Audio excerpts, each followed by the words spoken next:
Happy Thanksgiving and Namaste. I'm Zain Saraswati Jamal. Today I'm going to be sharing one of my favorite all-time recipes for the holidays, and that is healthy vegan pumpkin pie.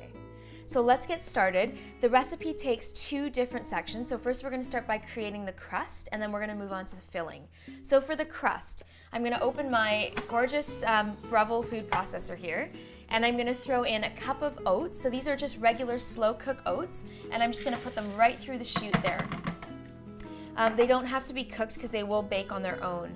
I have a cup and a half of walnuts here, and the walnuts give it a really, really nice texture. I love to use them for the crusts, not only of all my pie recipes, but my cheesecake recipe as well. From there, I'm gonna add in my coconut oil, which is 1 tablespoon. I'm gonna add in my tablespoon of flax seeds. And that just gives it a nice, nutty, rich flavor. And the last ingredient I'm gonna add is some vanilla cream stevia. So you can add maple syrup or stevia, or even some honey if you wish, and if you're non-vegan, you can feel free to add some raw honey to the mix. I'm also actually gonna add a pinch of salt. So this is about just under 1/8 of a teaspoon of pink Himalayan crystal salt. Let's close up the food processor now, and let's give it a good blend.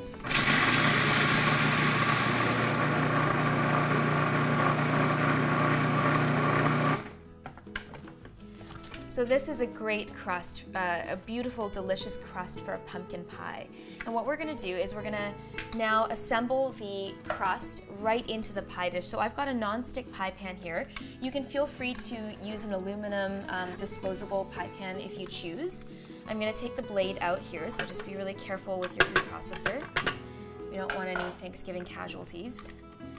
And we're gonna just take that entire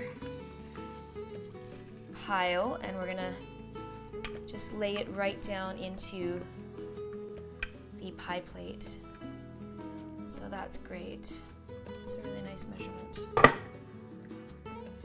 And then I'm gonna use my hands to just gently press the crust down into the pie dish so that it spreads thinly and evenly. This makes about, depending on the size of the pie plate that you're using, it makes about a 1/4 inch to about a 1/2 inch crust. So that's what the crust looks like. And I'm gonna pop that in the oven for about 10 minutes until it gets to a golden brown. So let's move on to the filling, shall we? So over here, I've got 2.5 cups of baked sugar pumpkin. Now, this is a fresh pumpkin. You can also use a canned pumpkin. If you are going to be using canned pumpkin, please ensure that you go for a nice organic, BPA-free canned pumpkin. And be wary of choosing canned pumpkin that is a pumpkin pie filling, because generally those are the ones that are contaminated with lots of different kinds of sugars and starches and things like that. So you want to go for a natural pumpkin, a natural sugar pumpkin. The next thing I'm going to do is I'm going to add some medjool dates to this recipe. So you just want to take the seed. You just want to make sure that you take the seeds out of the dates to ensure that you're not going to slaughter your food processor with them. And I'm just going to add those in. And let's just begin this processing.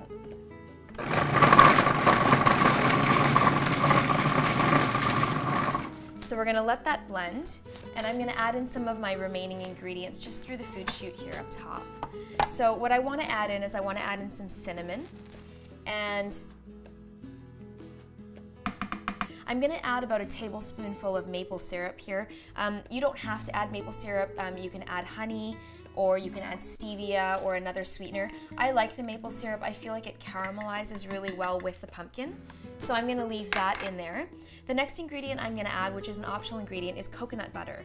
And I think coconut butter really helps to increase the creaminess and the flavor of the pumpkin. So I've added coconut butter.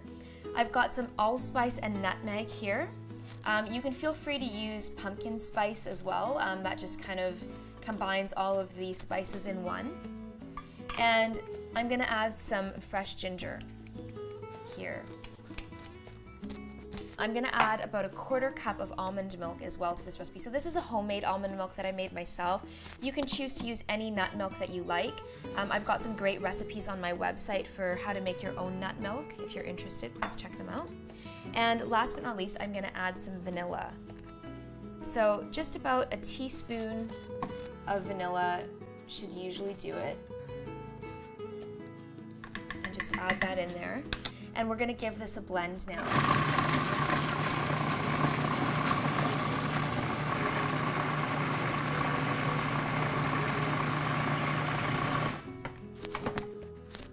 So let's give this a look and see how it's going in there. The dates look pretty blended, and that's when you know that the consistency is pretty good. I'm just gonna give it a little bit of a whirl here. And I'm gonna grab my final ingredient, which is arrowroot powder.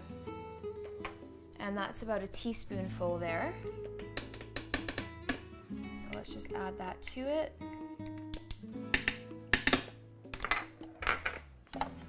Give it a bit of a blend.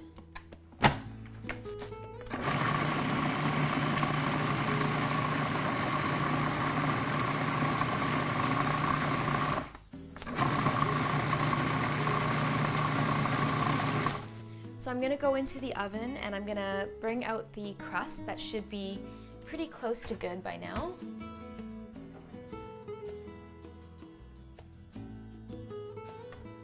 Not bad. So it's a nice golden color. And of course it will bake for an additional amount of time after we pour the filling on. So let's get this pumpkin layered over top.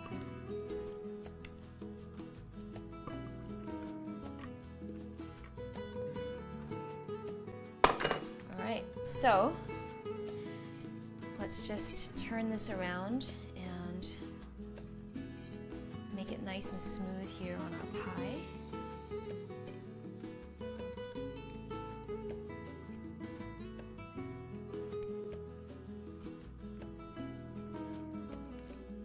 So let's pop this in the oven for about an hour's time, and we'll have a quick peek in there in about half an hour.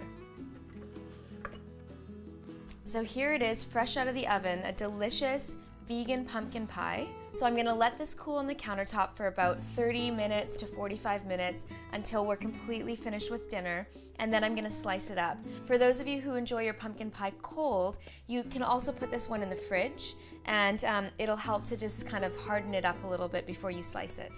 So I hope you enjoyed this recipe as much as I do. I'm Zain Saraswati Jamal, wishing you a happy Thanksgiving.